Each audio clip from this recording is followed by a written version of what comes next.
they consider a pre-existing beef, right?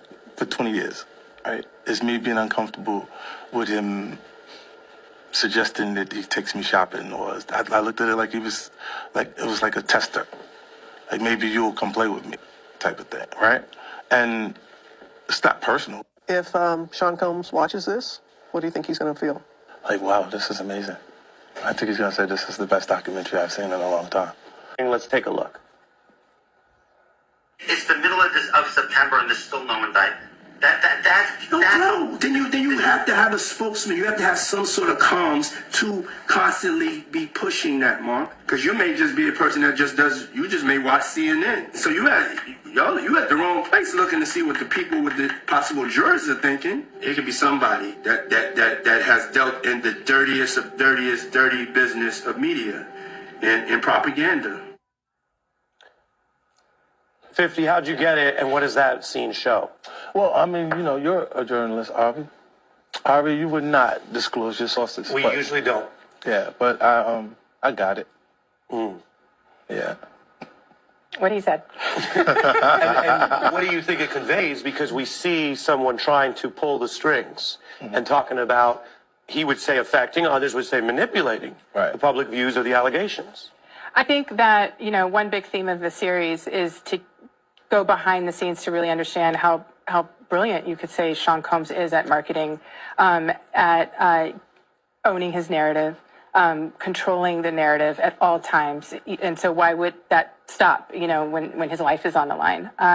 So I think that, on its face, that's what it is. But as you get deeper in the film, you start to realize, perhaps how some of these tactics, how they really came to present themselves, during the trial. Sean Combs, one of the most influential figures in music, fashion, and pop culture. But now, a new documentary has thrown his legacy into question. Netflix Sean Combs, The Reckoning, is making waves and sparking one of the biggest controversies of 2025. What really happened, and why is the world talking about it? Released in December 2025, The Reckoning is a 4-part documentary that dives deep into Diddy's rise to fame and the darker allegations surrounding his life and career. The series features interviews with former associates, alleged victims, and insiders, alongside footage that until now had never been seen by the public. The documentary was produced by 50 Cent, a long-time rival of Diddy. His involvement has fueled debate because many believe it introduces bias into the film. According to the documentary, some of the most shocking claims include alleged sexual assault and coercion, with private videos shown without consent. Alleged abusive act, including claims he slapped his mother after a 1991 crowd crash incident, claims of manipulative sex parties involving drugs and coercion, controversial treatment of friends, associates, and rivals in the music industry, and possible connections to violent incident involving other rappers during the 90s rap wars. Unsurprisingly, Diddy and his legal team have strongly denied the allegations.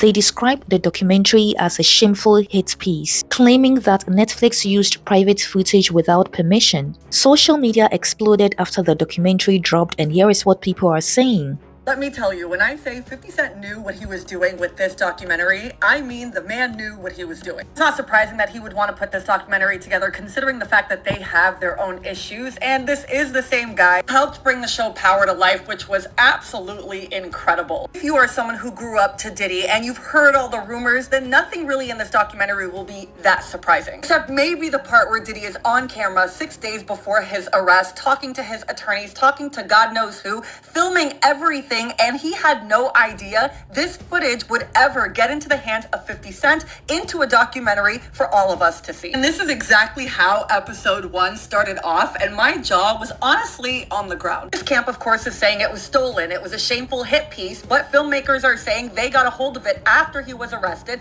and they obtained it legally. Either way, 50 Cent is diabolical for leading with that and kind of sets the tone for Diddy's downfall. Like I said, if you followed the trial, if you followed his career, if you grew up listening to hip hip-hop, you've heard it all. Stampede in the 90s, from rumors to Tupac, Biggie, the club night with J-Lo. I mean, we've heard it all, and we've always known there's something very dark about Diddy. He really did an incredible job putting the timeline together from when he first began his career and how he was a dweeb and how fast and quickly he learned the game to becoming one of the most powerful people in it to now behind bars. While I was not surprised to see Aubrey O'Day in this documentary, I was definitely surprised to see Capricorn Clark, his security guy Roger Bonds, who we've heard so much about throughout the years. Also got to hear directly from people like Lil Rod, who explained things that had happened to him and around him, and I don't want to give it away in case you still want to watch. Also finally got to hear what happened when Aubrey O'Day opened up in this documentary about what someone said they witnessed had happened to her. What really tied this documentary together is Kirk Barrows being in it. He is someone that is Diddy's family and helped build Bad Boy from day one. At the end of episode 4, he opens up about his own experience with Diddy, and I mean, it just goes to show Diddy loved no one. This man is cold, he is soulless, and I'm in shock that he had gotten away with so much for this long. If you haven't watched the documentary already, and if you're thinking, I already know everything, I'm telling you, it is worth the watch. Craziest thing revealed in the Diddy documentary is what he did after Biggie passed away. Diddy wanted to throw Biggie the biggest, most extravagant funeral that New York had ever seen. And that's what he did. Everyone in New York showed up to that funeral. But the co-founder of Bad Boys, Kirk Barrows, claims that Diddy allegedly made the funeral a recoupable charge to Biggie in his death after he saw how much it was going to cost. Throughout the documentary, there are multiple times where Diddy calls Biggie one of his closest friends, his best friend, and even one of the only people that he's ever trusted. So he gets everyone in New York to come together to celebrate Biggie's life, and it makes him look like this great guy. But he forgets to mention that the royalties that Biggie was making posthumously is what was paying for the funeral. And what's even more fucked up is what happens next. Biggie was slated to be on the next cover of Rolling Stone magazine until Diddy made a call to pull the cover so that he could take Biggie's spot to promote his solo album, No Way Out, that was gonna come out soon after. And there's still more. Before Biggie passed away, he was negotiating a new contract with Bad Boy, and they gave him everything he wanted. After he passed, Diddy allegedly asked his business partner to change some of the terms after Biggie had already signed it without his mom or family knowing, so that they would be more favorable for Bad Boy. Kirk, the co-founder, said that that wasn't right and he wouldn't do it, and 9 months later, he was fired. Meanwhile, Diddy is becoming a rock star, dancing on national television with Sting as a tribute to his best friend. Sean said, we're going to do the biggest funeral for Biggie that New York has ever seen. When we start to put that together, he starts to see the price. And he says, we're going to do the biggest funeral, but Biggie's going to have to pay for this funeral. He was going to make the funeral be a recoupable charge to Biggie in death. Yeah, I ain't gonna hold you. I already knew Puffy was a weird-ass dude, but after that documentary, I don't think jail is enough. Dude need to go to hell. Listen, all the shit that he did to Misa, his first baby moms, Kim, Cassie, all that shit is terrible. But listen, I don't really want to get into anything dealing with sexual assault or domestic violence on this channel. It just might be too triggering for some people. So I just stay away from that. But I'm here to talk about this motherfucker as a hip-hop fan. Because what do you mean that it's basically been finally confirmed that you did indeed have something to do with Tupac and Biggie dying? Mind you, his involvement with the whole thing has been speculation for literal decades now. Like since '96 when Pac first died, everybody's been saying, I think he might have had something to do with it. Because for a long time, bro, the narrative was that Pac was just crazy. He went to the studio, he got bum rushed, and he just assumed that Bad Boy had something to do with it. A lot of that story really just made it seem like Pac was in a one-sided beef with Biggie. Come to find out, Puffy was in a one-sided beef with Pac. Bro, that documentary not only exposed, but had valid sources to confirm that Puffy was jealous as fuck of Tupac, even going as far as to copying that man's style for Biggie. And what's crazy is that Pac said that shit and hit him up, and it just blew past everybody's mind. That was all about Versace. You copy my style. Then finding out that he basically put a hit out on Pac and Suge, which is also something that people have already kind of speculated over the years. Finding out that Big's death was caused by his irresponsibility and his arrogance because he wanted to stay in LA so he could throw a party on enemy turf. That was just a new low, bruh. That's something that I didn't even know. Finding out that Big was actually supposed to be resting so he could fly to the UK the next day, but Puff canceled the flight so he could appear at a party in LA so he could essentially brag. Man, fuck dude, bro. I hope you go to hell. Growing up being told that Suge Knight was the big bad villain of hip-hop, then to find out that Puffy was actually twice as bad as him, that shit is crazy, bro. Listen, the moral of the story is never trust anybody who's too damn desperate to succeed. This man went back to the hood knowing he was in trouble, like went, dapped some hands up, said, hey, bro, I see you, bro. Like, some dude made a jacket for him, like, made this just for you, Puff. He puts it on. He dapping everybody. He's shaking hands. He kikiing. He gets back into the car and says, I need some hand sanitizer.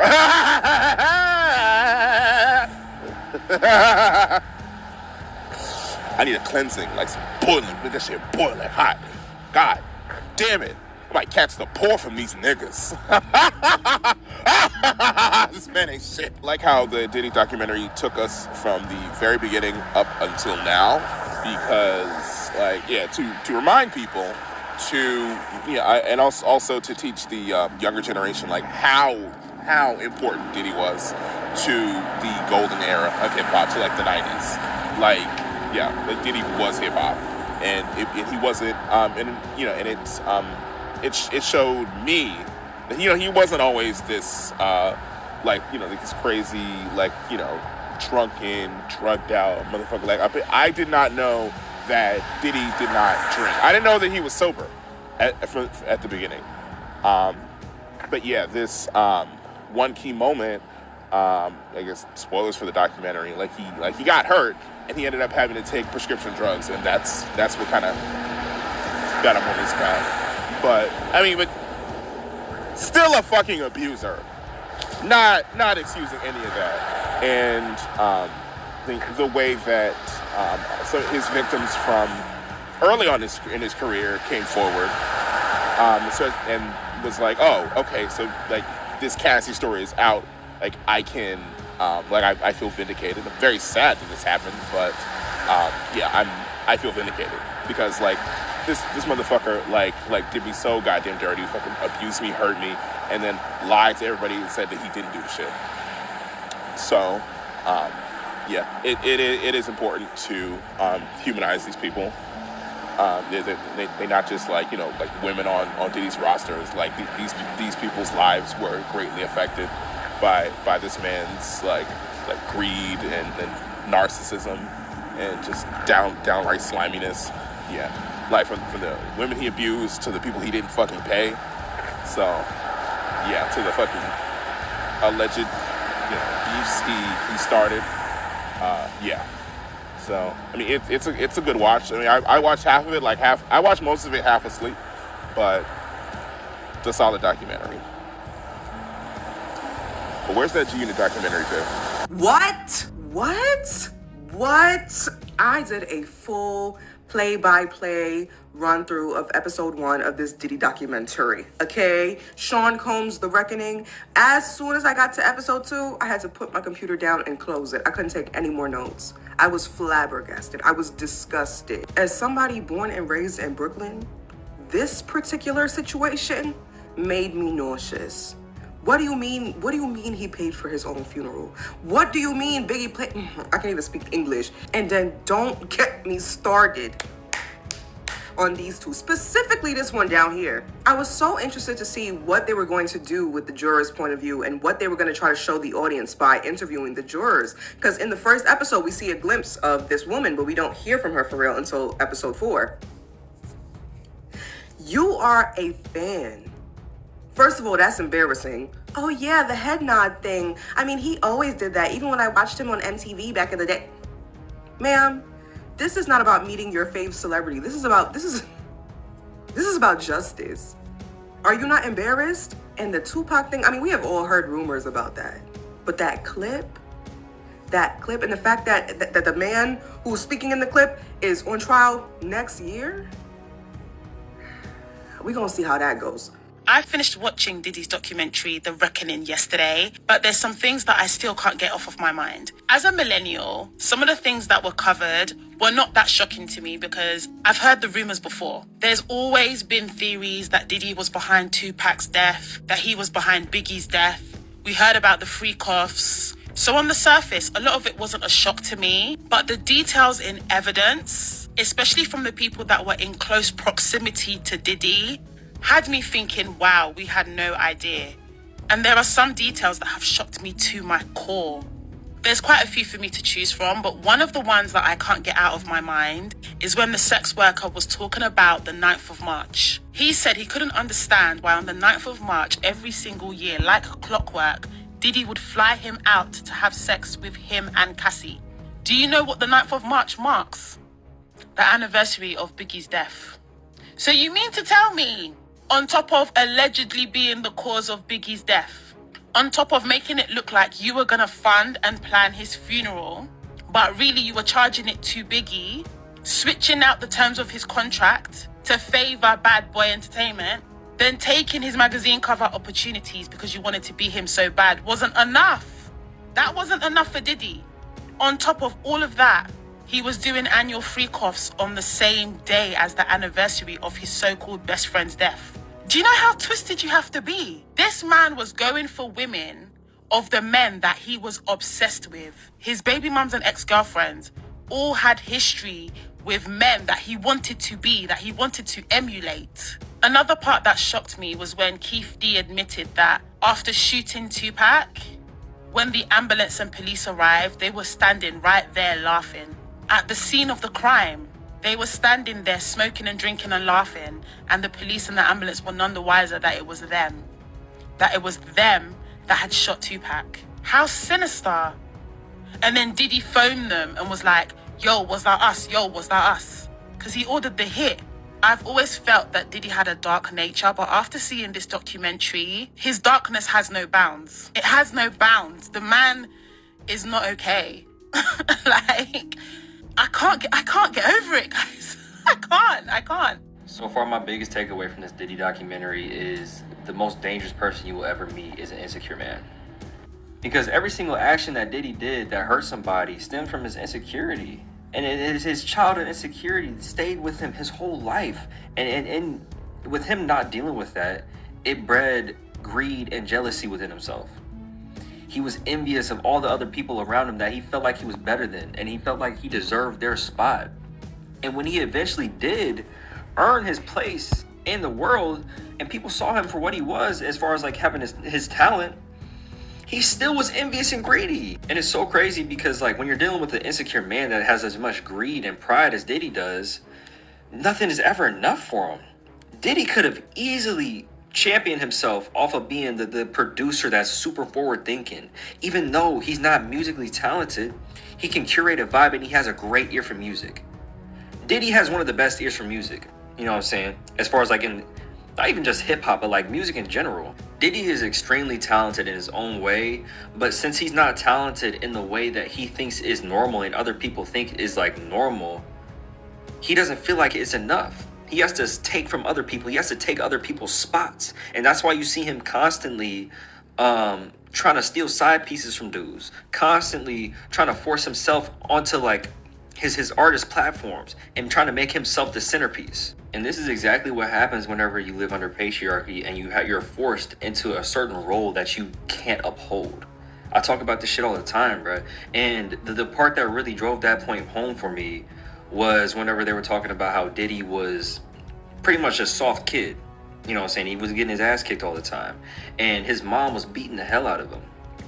And she did it to make him a stronger man. But whenever your core basis is to be soft and you're faced with extreme violence and you shrink back into yourself as a little boy, right? And your mother's forcing traditional masculinity onto you through violence and punishment, this is the result, bro. You grow up to be an insecure man that's constantly overcompensating to force himself into being the type of man that they think that they should be instead of just being the man that they want to be. You know what I'm saying? You're constantly overcompensating because deep down, you know that you're still that scared little boy, that soft little boy. And you feel like if you let your guard down and if you let this facade of traditional masculinity slip, everybody's going to see you for what you really are. Call Diddy a psychopath or a monster, I just feel like we're downplaying who he really is. I don't think we have a word to describe what that thing was. Because not human. I didn't even know the name of this documentary. My homegirl texted me this morning talking about, have you watched The Reckoning? I said, nah, is it scary? Thinking it was a movie. I see why the name is what it is. I just used to call it the PDD documentary. See, there's been a lot of conspiracies around that man. But seeing facts match up with said conspiracies, I said, oh my God. The things, I don't even know where to start. There are just so many things. But let's go through some of the things that have stuck out for me. And this is in no particular order. It's just how I'm going to remember stuff. First off, the tendency to want other men's lives is crazy. You see them with a woman, you're pressed to get that woman, to get them in your life. You don't find that weird? You need to involve yourself in every single thing and be the center of attention should be considered an illness. Honestly, because he was let off on so many things, he got to build to the devil. He'd been the devil, but he got to build into a bigger devil. Because let's start with that first event that had 9 people who died. That was his fault, and he got off. Then he put his bad boy records under his mama and his business partner, his co-founder. Speaking of the co-founder, what do you mean you threaten that man with a bat to sign over his shares because you have to do a business deal? And the trauma that man has experienced through you. And honestly, before this, well, maybe not even before this, but like when things came out with him and Cassie and those videos and stuff, I'm just like, everybody who was around him who let all this happen, like, y'all need to be persecuted too. But then I'm thinking back, like, no, a lot of them are victims. Like, obviously there's some fault to them, but a lot of these people are victims as well. Now let's get to Tupac and Biggie. You're jealous of a man's relationship. You want to be Tupac's buddy. That man don't want nothing to do with you because it's you. You set that man up. You set that man up and you celebrate it on the phone. It's like, for someone who has a lot of money and power to do stuff, to be doing stuff and not paying the people who you are making do these stuff is crazy to me. And then Biggie.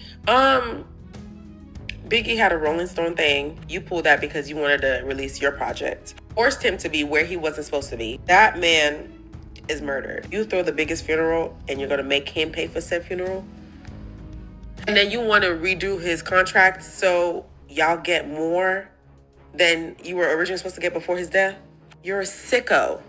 And then, before we get to Cassie, every year on the anniversary of his death, you're having the freak.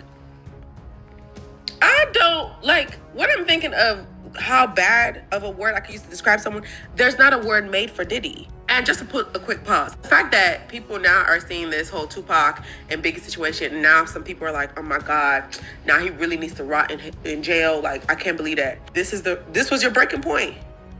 This was your breaking point. Cool. Now let's move on to Cassie. Let's back up to let's back up to the first baby mama. That man been putting hands on women from the dawn of time.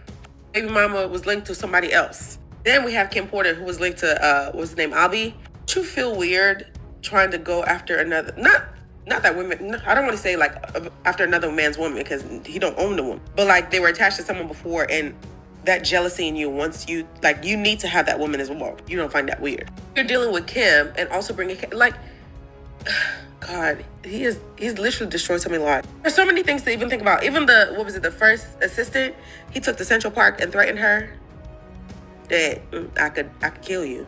Excuse me? Porter went through hell and back. And then Cassie, obviously we've seen the video. Even when the video came out and people were still trying to support Diddy, I'm just like, y'all can't be seeing what I'm seeing and y'all are still thinking that man needs to be let off. Obviously with the man they paid, with all that stuff, that girl, the years of therapy. The March 9th thing still blows me. I think what's even crazier about all of this man knows he's done all this. And I don't know if he's just trying to be funny or he really thinks he hasn't done anything wrong. Because even the fact that he documented the leading up to like getting arrested, I think this man really thought he was gonna get off because he's gotten off scot-free for so long. Do you know who else needs to be there with him? That little boy, Justin. Because what do you mean y'all shot someone at the studio and you told the cops, make sure to say it wasn't here? Who are those cops? Dirty cops. Literally, there were multiple times through this documentary that my jaw would literally drop. Like, are you serious? And I'll have to rewind. Like, did I just hear that right? And his tendency to assault everybody. Women, men. Like, what is your issue? What was it, Lil Rod guy? Is it Lil Rod? I'm blanking on his name. What do you mean that man worked with you day and night for 2 years? Thanksgivings, Christmas. You owe that man hundreds of thousands. You trying to pay him $29, which he still didn't get. And you telling that man, I didn't get the Grammy. We got a Grammy nomination. What the nomination gonna do? Pay a bill? Really, a lot of people around that man was the victim. So crazy what people get away with because of money and power. And the thing is, this man wasn't even talented. creatively. Like, not a rapper, you're not a singer. No dance moves is the same thing that your son be copying. Like, man just morphed into people and sold the dream. And what kills me is there's certain parts of the documentary where, first of all, 50 Cent did a great job. It's needed. It's crazy that we even have some of this footage. But this man will bring up God, and I would just be flabbergasted. Because what do you mean God told you not to do anything?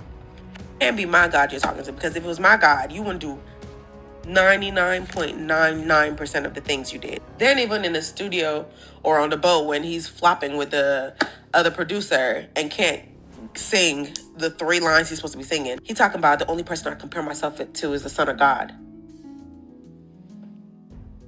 Oh, he's a narcissist. I think he really thought he was going to get away with everything. Honestly, those 50 months are not enough. Like, I need him to stay there, even if, you know, it's time for him to go on Judgment Day. I need his body needs to stay there. Like, I'm so sick. Watching this, it just breaks my heart for so many people who have been affected by him, directly and indirectly. I really hope he rots in prison. I can't believe what I watched. My prayer goes out for a lot of his victims, because it can't be even Aubrey. Oh my God, that poor girl. She's been through hell and back. But yeah, no, that man deserves every bad thing possible. Every bad thing possible. Diddy was the prime example of imposter syndrome. The fact that he was so envious of Pac and wanted everything that he had going on, that he had his team study the dynamics of Tupac and how everything was successful, to the point where, and I get around, you see Pac, you know, with a bunch of girls at the pool, chain, shirt off, champagne going crazy. And you see Biggie's Juicy video, almost the exact same. But the crazy part is, instead of Biggie sitting in a hot tub with his shirt off and chains around a bunch of women, you see Diddy doing that. You are not the rapper, dude.